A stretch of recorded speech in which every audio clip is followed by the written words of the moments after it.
Hello, whether you're listening to this morning, noon, or night, we are thrilled that you are with us today. Hi, I'm Debra Jacobs. I'm fortunate to be the president and CEO of the Patterson Foundation. And today we're going to explore the concept of the 5 C's through our TPF fellows. I'd like to first introduce our fellows. So at least on my screen, I first see Kellie Alexander. Kellie, give us a wave. And then I see Connor LaGrange, Rachel Hettinger, and Michael Zimmerman. So they are each going to participate in our conversation about the 5 C's. But to get us going, what the heck are the 5 C's? Where did they come from? And why does the Patterson Foundation have them?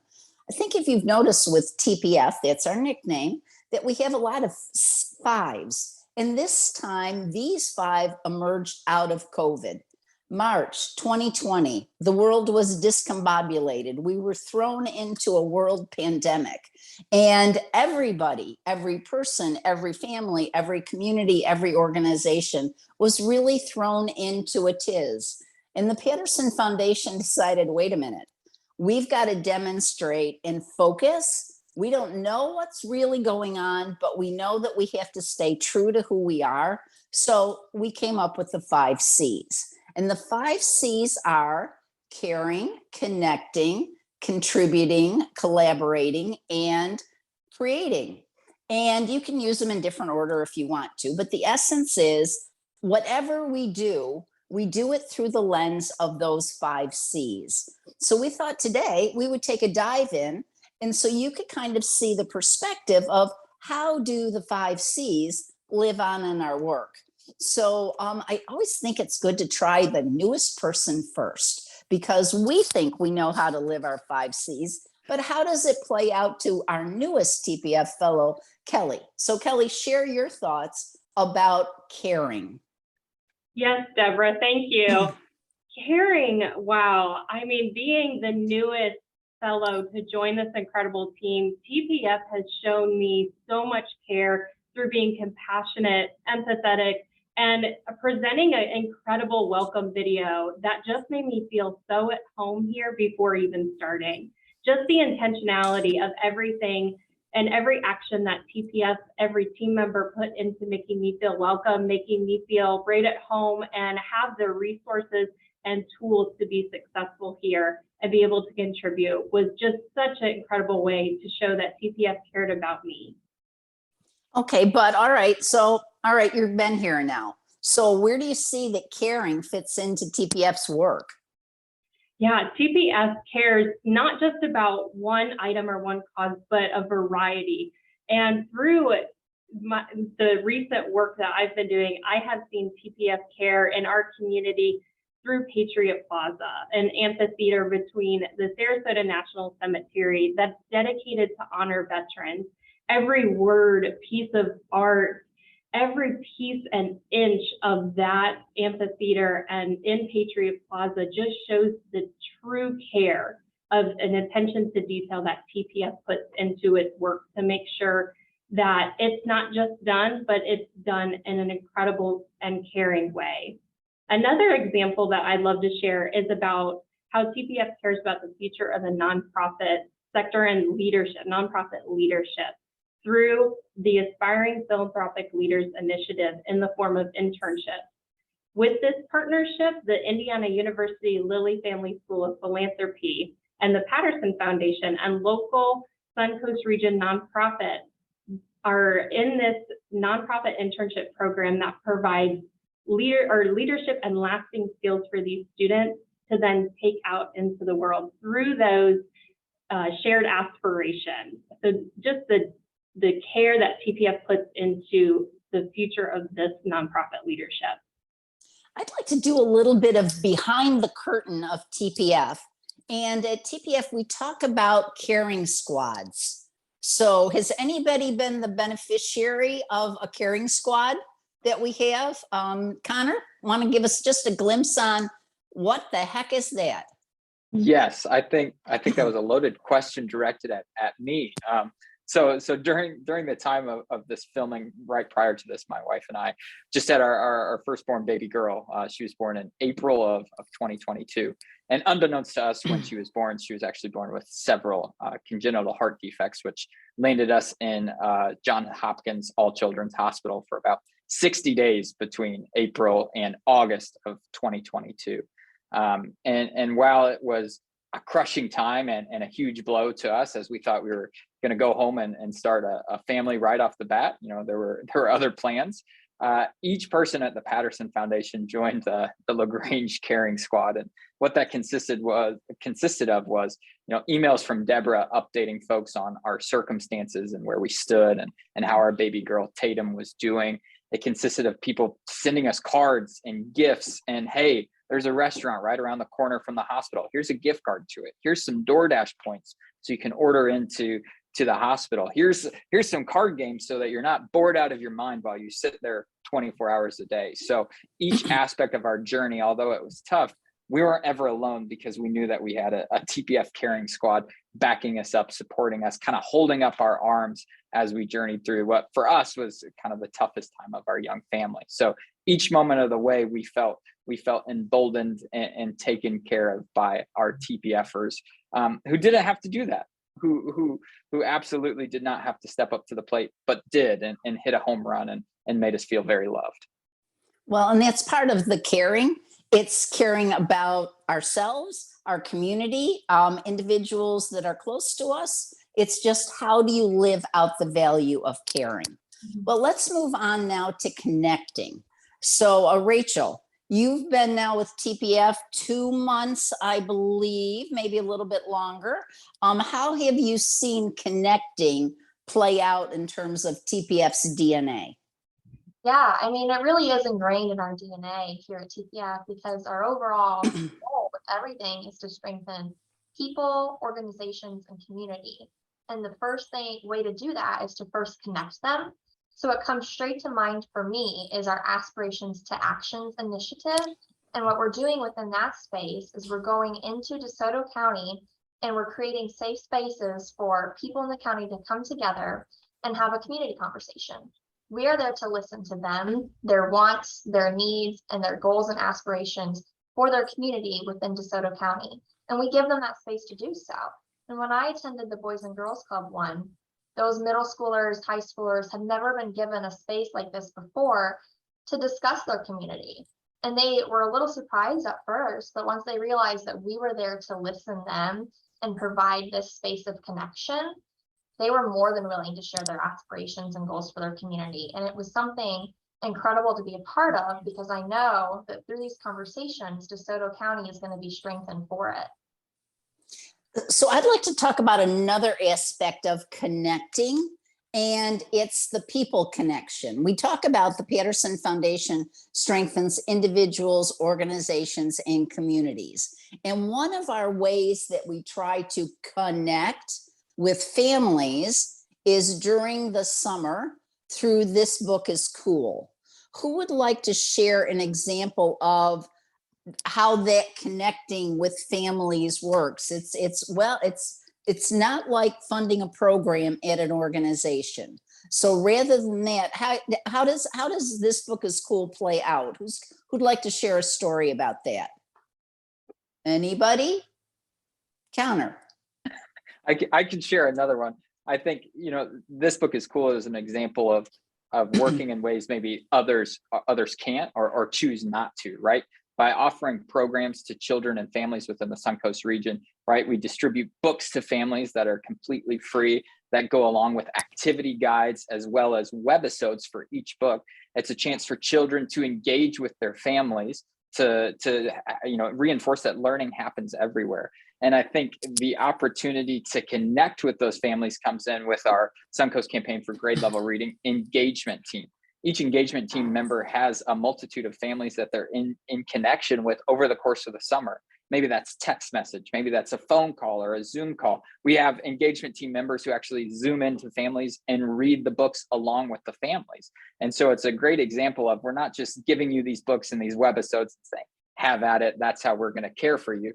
We want to put you into community and connection with other people and have a guide along with you throughout the summer in a way that when the summer ends, you still want to be in connection with your engagement team member. And so I think it's a way that stewardship continues on and allows children to figure out how to read on grade level by being in community with some of our TPFers.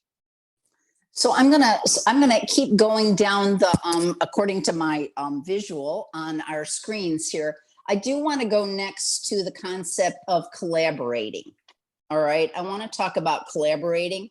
And so who wants to talk about the collaboration? Is that Michael? Are you going to take us there? Yeah, so I will take us there. Collaborating, is so important to TPF, and it's interesting the way it happens. And I would say one example of that I'd like to bring to light is Suncoast Remake Learning Days. So Suncoast Remake Learning Days was a 10-day consortium of events in which any nonprofit in the Suncoast region could participate in this. They would receive a funding and a contribution that would be catalytic funding to help them move their event forward. But it wasn't just about hosting an event.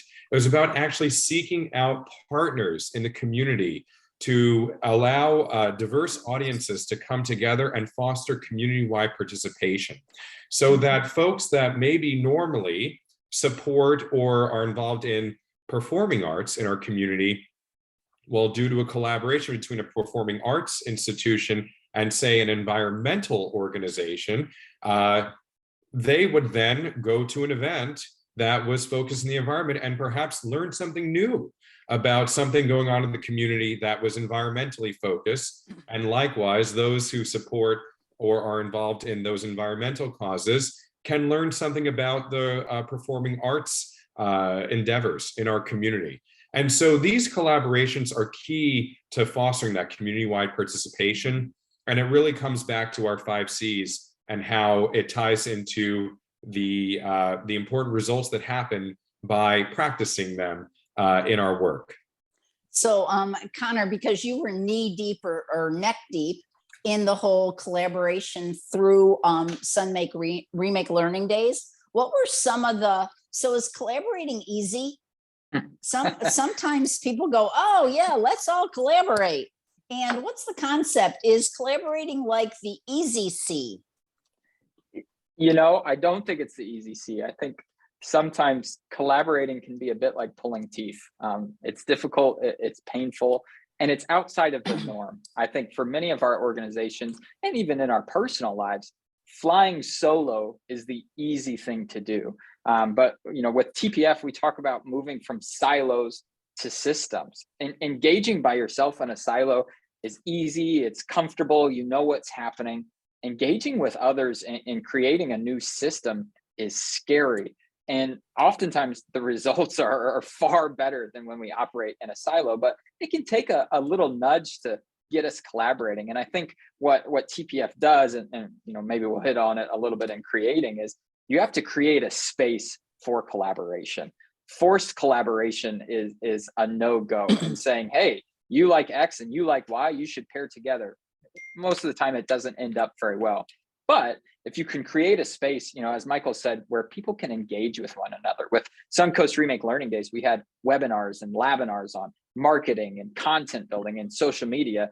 And yes, it was an opportunity to do marketing one-on-one. It was also an opportunity for organizations to chat with each other, to say, oh my goodness, I didn't know you worked right down the street from us. But by creating a space, a haven where collaboration was encouraged but not forced, it really showed people the benefit of working together. And so I think it's not just moving from silos to systems, it's finding a place where we can decide what are those systems going to be, who are the players going to be, who fits best into what system, and creating that collaborative space is where I think we can see the best results. Well, and we are going to, I love it how you weaved in, actually the 5 C's are all mushed on top of each other anyway. But so I love how creating wove in there. Let's move to contributing, and then we are going to go back to creating. So Michael, contributing, what's that all about? Yeah, contributing is really important to the Patterson Foundation, and I would say that it happens in two ways. It happens in many ways, but two leading ways that it happens is we can call it philanthropy through the check. This year and biannually, we have in our community something called the Giving Challenge, right? And so during the Giving Challenge, anyone can be a philanthropist in the Suncoast region, right? Dollar for dollar, up to $100 will be matched to any organization any philanthropist contributes during this 24-hour period called the Giving Challenge. And so TPF strengthens the support of anyone in our community that wants to make a contribution to an organization during that 24-hour period. And that providing that resource is so important because it's one of the ways TPF can really show everyone that, hey, tell us where you'd like us to support because we are here and we're willing to do it. And so I'd say philanthropy through the check is one way it happens. I also want to talk about philanthropy beyond the check and how TPF contributes in that way. And that happens in a variety of ways. One way that I'd like to discuss is margin and mission ignition, which is part of TPF's nonprofit thrivability initiative, right? So if there are organizations in our community that have expressed interest in joining us on a journey to launch their earned income venture, right? While we are not necessarily giving direct support to the initiative, we are strengthening their ability to create a business plan and to launch their venture and to cultivate support within the community and donors to move their mission forward with their earned income venture. And it also happens in the how do we explore different spaces and who cares? Digital Access for All, we did that recently with a national philanthropy scan where we explored how are funders invested in digital access and what knowledge can we share with other funders based on what we've discovered? While we certainly want to think about how we're doing this in our community, how can we also strengthen the efforts of other funders elsewhere? And so the sharing of knowledge is how we can contribute to the ways in which philanthropy responds to or can proactively be involved in digital access needs around the country.